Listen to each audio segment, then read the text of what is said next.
यामध्ये जर रिझर्वेशन संपलं तर मराठ्यांना देखील रिझर्वेशन मिळणार नाही।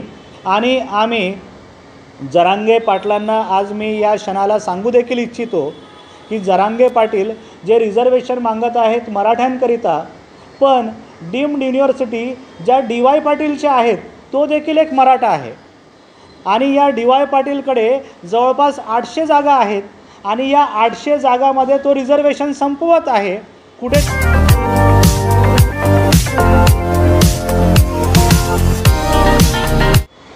यामध्ये मुख्य मुद्दा असा की हायकोर्टचं एक जजमेंट होतं 20 वर्षापूर्वीचं 2004ला। आता या 2004चं जे जजमेंट होतं त्या जजमेंटला अनुसरून सुप्रीम कोर्टमध्ये एक अपील करण्यात आली। तर हायकोर्टला जे जजमेंट होतं तर हायकोर्टच्या जजमेंटमध्ये SC STमध्ये वर्गीकरण करण्यात येणार नाही, वर्गीकरण करायला पाहिजे नाही अशी हायकोर्टाची भूमिका होती। त्याची अपील ही सुप्रीम कोर्टमध्ये करण्यात आली आणि सुप्रीम कोर्टने त्याच्यामध्ये एक निर्णय दिला की SC ST कोट्यामध्ये जे वर्गीकरण करायला पाहिजे।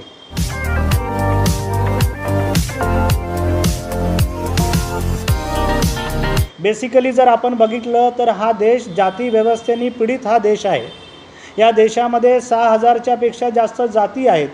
बाबासाहेबांनी काही जातींना एकत्रित करून त्यांना अनुसूचित जाती आणि जमातीचा दर्जा दिलेला आहे आणि या अनुसूचित जातीचा आणि जमातीचा दर्जा देऊन त्यांना एकत्रित करण्याचं काम हे डॉक्टर बाबासाहेब आंबेडकरांनी केलं आणि त्या एकत्रीपणाला संविधान बाह्य देखील करण्याचं काम डॉक्टर बाबासाहेब आंबेडकरांनी केलं। पण याच्या पलीकडे जाऊन जो SC समाज एकत्रित होता, एक संघ होता आणि तो एक संघ राहून आपला संघर्ष करत होता। आता याच्यामध्ये कुठेतरी दुफळी निर्माण करण्यात यावी या दृष्टिकोनातला हा निर्णय आहे। माननीय सुप्रीम कोर्टाने या निर्णयावरती पुनर्विचार करावा, कारण की त्यांनी काय केलेलं आहे की शेड्यूल कास्टमध्ये ज्या काही जाती आहेत त्याच्यामध्ये अ, ब, क, ड असं वर्गीकरण करावं आणि सर्वांना सेपरेट करावं।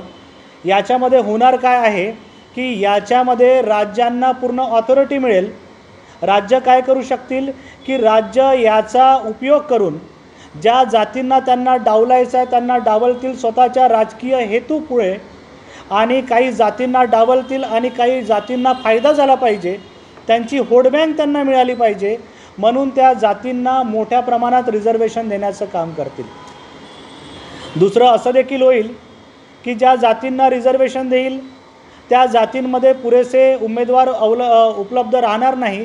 जर एखादी नोकरीची रिक्रुटमेंटची ॲडव्हर्टाईज झाली तर याच्यामध्ये तेवढे उमेदवार उपलब्ध राहणार नाही आणि सरळ तो जो वर्ग आहे ती ज्या रिझर्वेशन असणाऱ्या त्या ज्या जागा आहे त्याच्यामध्ये उपलब्ध नसल्यामुळे त्या ओपन कोट्यामधनं भरण्यात येईल।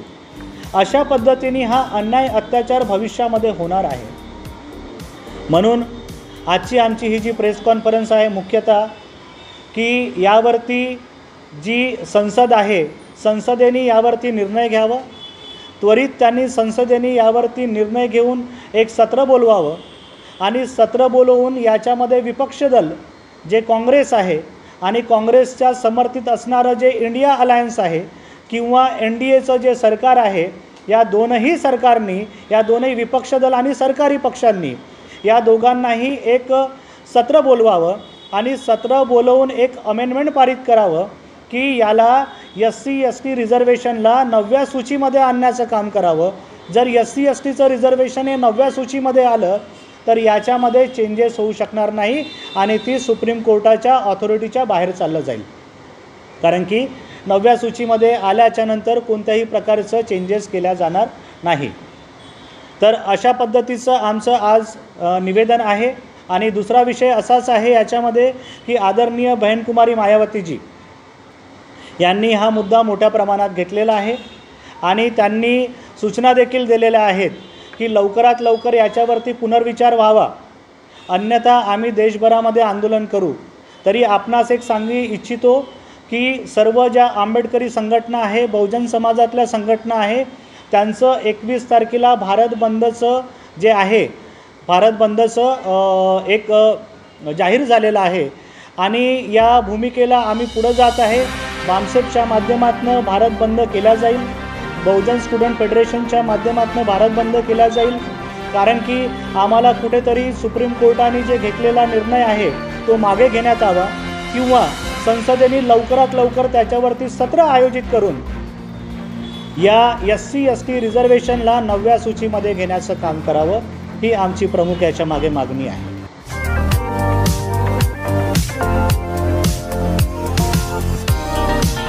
पंजाबचा 30% शेड्यूल कास्ट पूर्णपणे संघटित आहे. उत्तर प्रदेशचा 22% शेड्यूल कास्ट हा पूर्णपणे संघटित आहे. आणि पूर्ण संघटित शेड्यूल कास्ट हा पूर्णपणे सध्या आंदोलन करेल आणि आंदोलनामध्ये उतरून या देशाला दाखवून देईल की त्याच्या संघटनामध्ये किती ताकद आहे. आणि या मुद्द्यावरतीच म्हणून हा जो आदेश सुप्रीम कोर्टाने घेतलेला आहे हा मागे घ्यावा. आणि मागे घेतल्याच्या नंतर काँग्रेस जो विपक्ष दल आहे आणि BJP जो सत्ता पक्ष आहे यांना आम्ही भाग पडू की त्यांनी हा जो निर्णय आहे याच्या विरोधामध्ये जाऊन SC STचं रिझर्वेशन 9व्या सूचीमध्ये आणण्याचं काम करावं.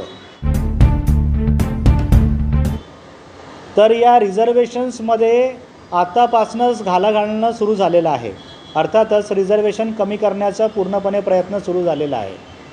मेडिकल ॲडमिशनची काउन्सिलिंग आता 14 तारखेपासून सुरू झालेली आहे आणि याच्यानंतर स्टेट ॲडमिशनची काउन्सिलिंग, मेडिकल काउन्सिलिंग ही सुरू होणार. तर महाराष्ट्रामध्ये जे मेडिकल कॉलेजेस आहेत, तर या मेडिकल कॉलेजेसमध्ये आता सध्या 34 गव्हर्मेंट मेडिकल कॉलेजेस आहेत आणि त्यानंतर 22 हे प्रायव्हेट मेडिकल कॉलेजेस आहेत. त्यामध्ये अजून काही कॉलेजेस वाढण्याची शक्यता आहे. तर या मेडिकल कॉलेजेसमध्ये, प्रायव्हेट मेडिकल कॉलेजेसमध्ये जे रिझर्वेशन आहे, SCचं रिझर्वेशन हे 13% असायला पाहिजे, STचं रिझर्वेशन हे 8% असायला पाहिजे, त्यानंतर OBCचं एंटायर रिझर्वेशन हे 29% असायला पाहिजे.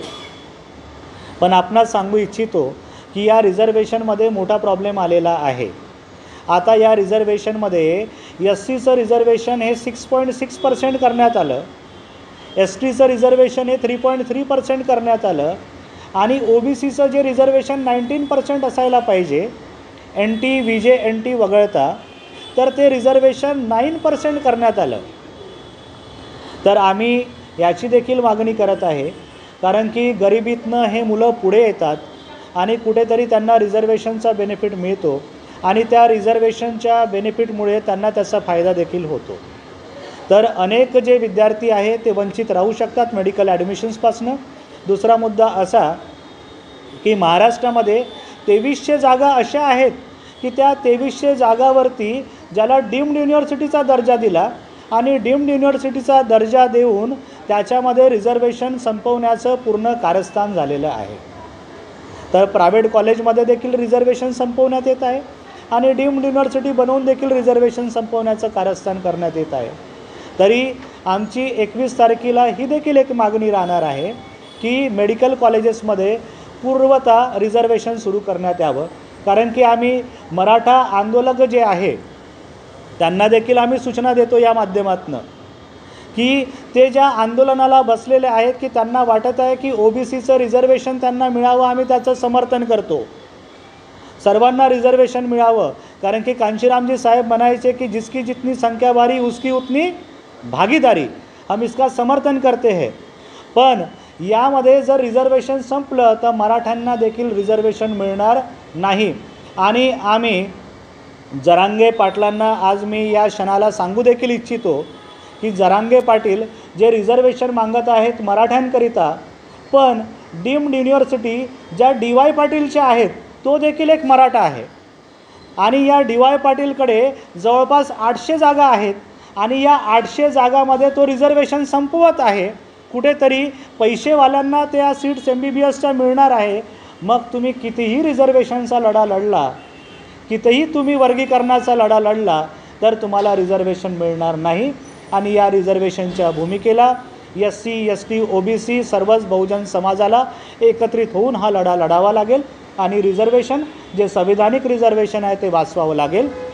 याकरिता आमची सरळ या महाराष्ट्र सरकारला, कारण की रिझर्वेशन मेडिकल कॉलेजमध्ये जे संपवण्याचं काम करण्यात आलं, जे कमी करण्याचं काम करण्यात आलं, तर ते आता महायुतीच्या सरकारमध्येच नाही तर महाविकास आघाडीच्या सरकारमध्ये, म्हणजे काँग्रेसनी त्यानंतर आपण ज्याला आता कोणती शिवसेना जी म्हणतो, जी नवीन जी शिवसेना आहे उबाटा आणि शरद पवारांची राष्ट्रवादी जी आहे यांनी देखील ते रिझर्वेशन संपवण्याचं मेडिकलमध्ये कारस्थान केलेलं आहे. आम्ही याचा देखील विरोध करतो आणि 21 तारखेला आमच्या हा रिझर्वेशनवरती होणारा जो घाला आहे हा देखील एक प्रमुख मुद्दा राहणार आहे. धन्यवाद.